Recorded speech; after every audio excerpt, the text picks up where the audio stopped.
দ্বিতীয় স্পেলে আগুন ঝরানো বোলিং করে ইংল্যান্ডের মিডল অর্ডার গুড়িয়ে দেন তাসকিন আহমেদ। বিপজ্জনক জুটি সে সময় ভাঙা না গেলে জেতা সম্ভব ছিল না বলে মনে করেন অধিনায়ক মাশরাফি বিন মুর্তজা।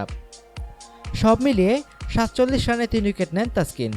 ৩৪ রানের জয়ে অলরাউন্ড নৈপুণ্যে ম্যাচ সেরার পুরস্কার জেতা মাশরাফি মনে করেন, বড় বোলাররা যেভাবে বোলিং করে তাসকিন ঠিক তাই করেছেন।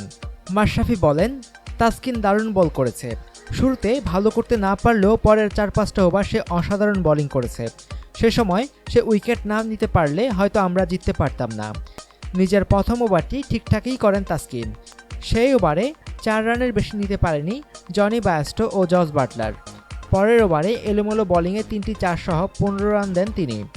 সেই ওভারের আগে একবার নাসির হোসেনের হাতে বল তুলে দিয়েছিলেন মাশরাফি, তবে শেষ মুহূর্তে সিদ্ধান্ত পাল্টে তাসকিনকেই রাখেন।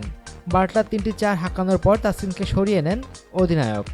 কিছুক্ষণ পর প্রান্ত বদল করে তাসকিনের হাতে বল তুলে দেওয়া নিয়ে দ্বিধায় ছিলেন অধিনায়ক। শেষ পর্যন্ত এই তরুণের উপর আস্থা রাখেন তিনি। মাশরাফি বলেন, আমি সাকিব ও মুশফিককে ডেকেছিলাম আসলে কি করা যায় সেটা জানতে।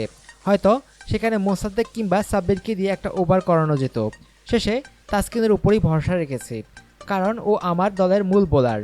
বলে গতি আছে, উইকেট পেয়ে যেতে পারে। তাসকিন ওই স্পেলটা অসাধারণ করেছে, 3টি উইকেট নিয়েছে। ওখানেই খেলাটা আমাদের হাতে চলে এসেছে। তাসকিনের দ্বিতীয় স্পেলের প্রথম ওভারে অফ স্টাম্পের বাইরের বল তাড়া করে মুশফিকুর রহিমের গ্লাভসবন্দি হন জনি বায়াস্টো। ভাঙে ইংল্যান্ডের ৭৯ রানের জুটি। অতিথিদের আশা বাঁচিয়ে রাখা বাটলারকে ফিরিয়ে বড় একটা ধাক্কা দেন তাসকিন। তার একটু ভেতরে ঢোকা বলে এলবিডব্লিউ দেননি আম্পায়ার। রিভিউ নিতে দেরি করে স্বাগতিকরা, তাতে আম্পায়ারের সিদ্ধান্ত পাল্টায়। ফিরে যান ইংল্যান্ডের অধিনায়ক। তাসকিনের পরের ওভারে অফ স্টাম্পের বাইরের বল তাড়া করতে গিয়ে মুশফিককে সহজ ক্যাচ দিয়ে ফিরে যান ক্রিস অক্স।